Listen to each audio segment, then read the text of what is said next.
So that thing that happens when you get a piece of digital gear that's emulating a particular piece of analog gear, and you fall in love with what the digital gear is going for, and you get the analog gear too. That happened to me with the Universal Audio Dream 65 and a Deluxe Reverb 1965 reissue. So I really loved the way the Dream 65 broke up. It really seems to tighten up. You get more nice mid-range when you start really cranking the volume. And I really wanted to see how that sounded on a Deluxe reissue 65. And so I picked up a used one and decided to do this comparison. The Dream 65 has 6 different cabs that you can use on the unit. You can't load your own IRs onto here, but you can disable the cab section so you can shoot it into your DAW and then use an IR in there if you want. The top cabinet selection on both the green and red light cabs, there are 2 sections of cabs, one's red light, one's green light.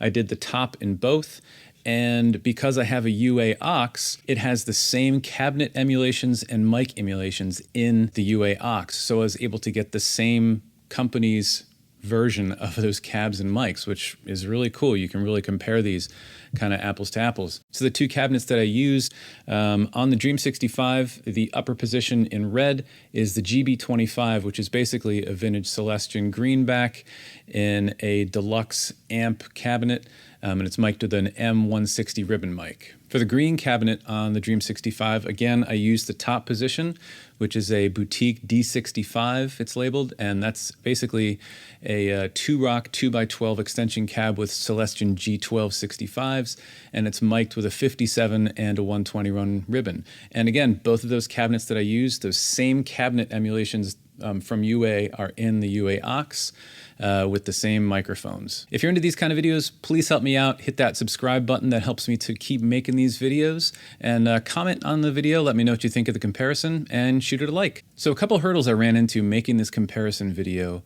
The Deluxe Reverb 65 reissue that I got, it's not modded. And one thing that's interesting about that amp, if it's not modded, is channel 1 and channel 2 are out of phase with each other, and channel 1 does not have any reverb. So if you want to get reverb on channel 1, you've got to jump it into channel 2, and then if you turn up channel 2's volume too much, you end up doing some interesting out of phase stuff that you get. It's almost like, you know, an in-between sound on a Strat sort of thing. You can start to hear it scooping it more. So that's a very cool thing about these amps. But as far as how to get channel A, which I really think that channel A sounds the most like this pedal. Channel B is just it's not quite as tight as what this is. And this doesn't have 2 channels. You just plug right in. You have a boost feature, which might be mimicking if those 2 channels were in phase and you were running one into the other. But the point is that I think channel A on the Deluxe sounds the most like this pedal, but channel A doesn't get reverb unless you jump it into channel 2 and then you start doing some things. So one thing I wanted to mention that's been kind of a pet peeve of mine, as I'm sure it's been for many of you over the years, is when Fender's talking about this effect that goes up and down like this on an amp, they call it vibrato, right? But musically speaking, vibrato is when we take pitch and modulate it up and down.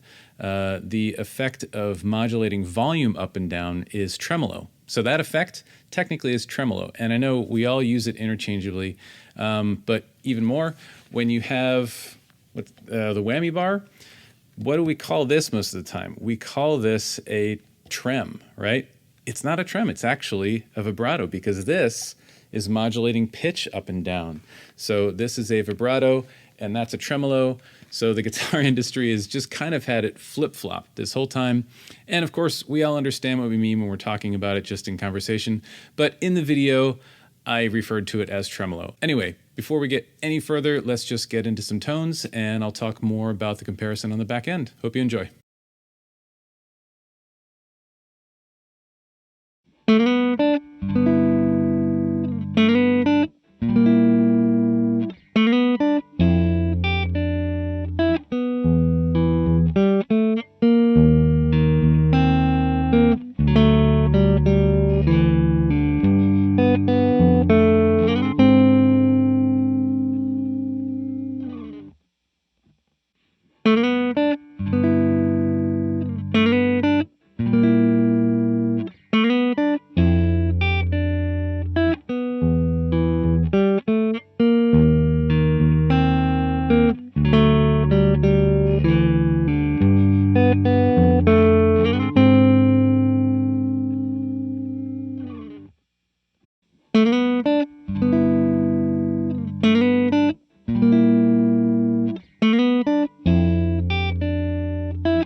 right, I hope you found that helpful if you're looking into getting a Dream 65 or a Deluxe 65 reissue.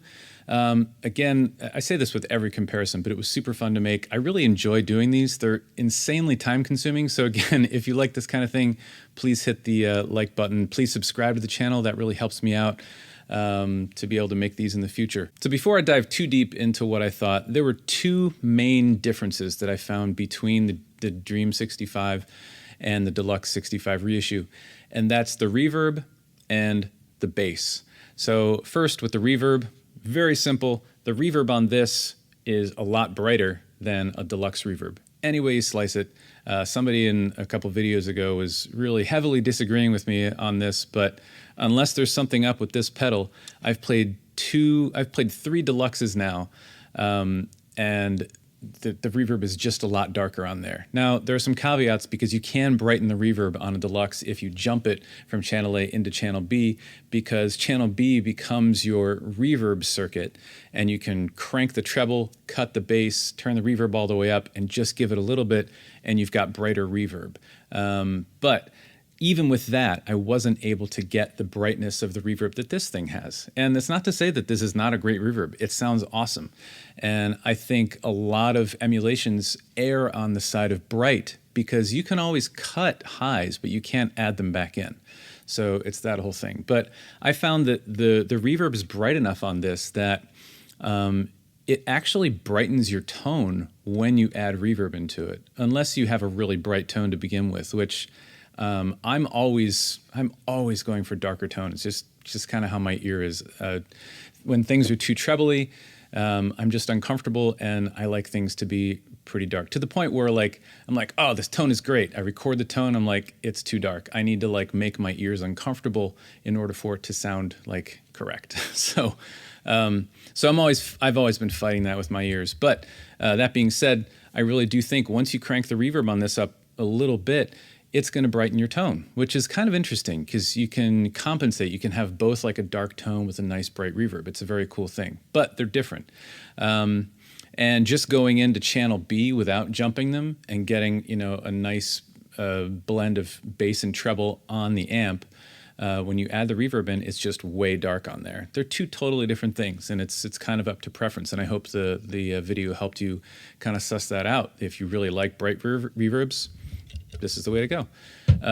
Okay, so then the bass was the second thing.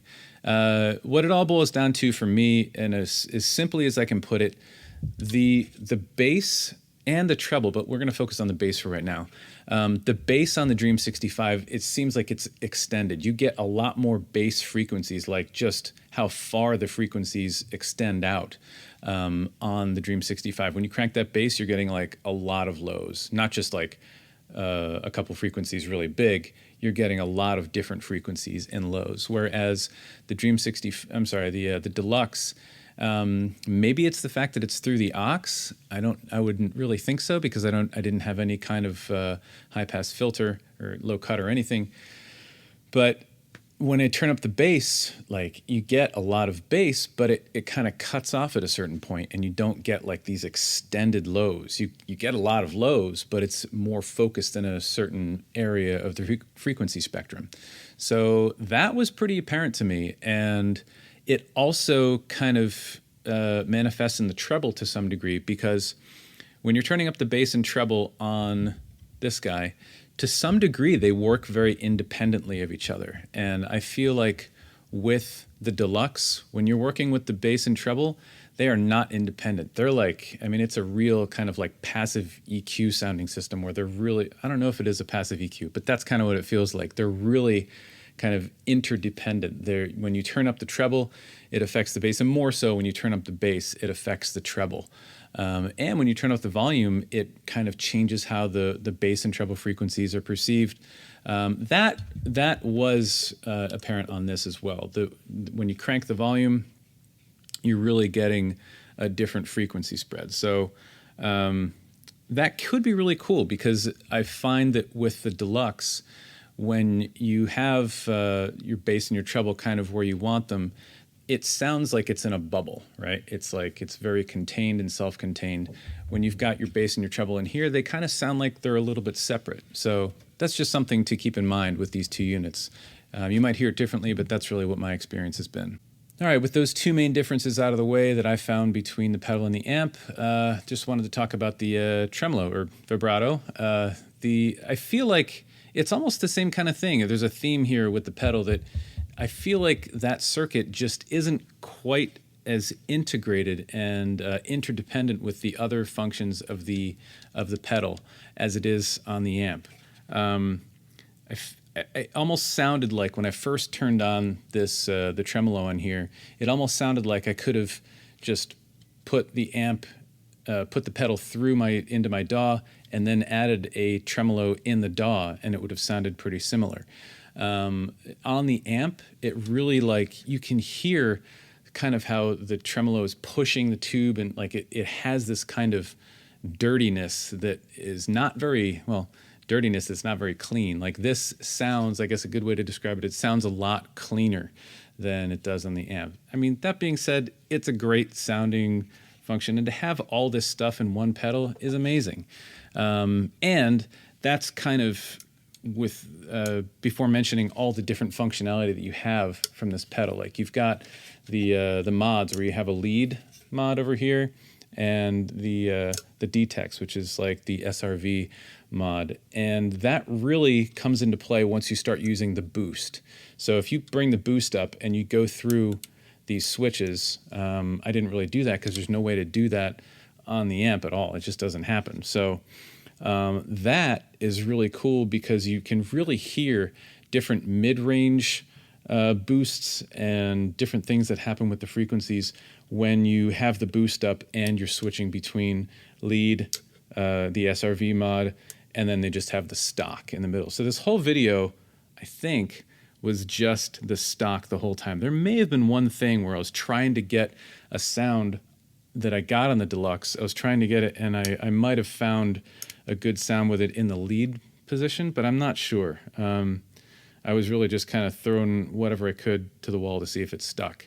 So I think that's really about it. Like, this pedal is fantastic. I mean, using this live, if you're going for a Deluxe kind of sound, I mean, it's a no-brainer. I really think that you get a much better sound using this direct than you would at, I don't know, 70% of the different venues that would mic up your amp. I mean, you don't have the ambient sound of the amp in the room, which is cool, but sometimes that can be brutal. If an audience member is like right in line with your amp, you can just blow their ear out just because they're, right in line. But yeah, I think that, if you're looking to play live and go simple and just go direct, this thing, it sounds insane. And with studio stuff, I did some really interesting things where I put the Deluxe on the left and I put the Dream 65 on the right and split it down the middle, and it sounded really good, just as like a stereo amp kind of thing. That's really fun to do. So there really aren't any downsides to getting the pedal so much. I think that if you love amps and you're still at the point where digital stuff just doesn't have the same tactile feel, and I think that go with an amp. But if you're way into digital, just go with this. It sounds fantastic. This is not a better or worse comparison. I think this is just what your preferences are. I think I lean just a little bit towards the real amps. I'm more inspired when I play with the real amp, and I totally admit that could be very much just placebo. The fact that I feel like I'm playing with something that's, got a bunch of hot tubes in there, and they're really fired up and hot. And plugging into something digital, if I didn't know it was digital, that would be fun to be able to plug in and not necessarily listen back, because you can listen back and be fooled really easily, I think. But when you're playing it, there's a difference. And it'd be really interesting to have somebody doing the switching for me to see if I could really tell the difference, because I don't know that I could. But that being said, it's not a super expensive amp, and this is kind of an expensive pedal, but it's not going to break the bank like a Kemper. But yeah, I could talk about this for days. So anyway, thanks for watching. Much appreciate the comments and everything, and I'll see you next time. Take care.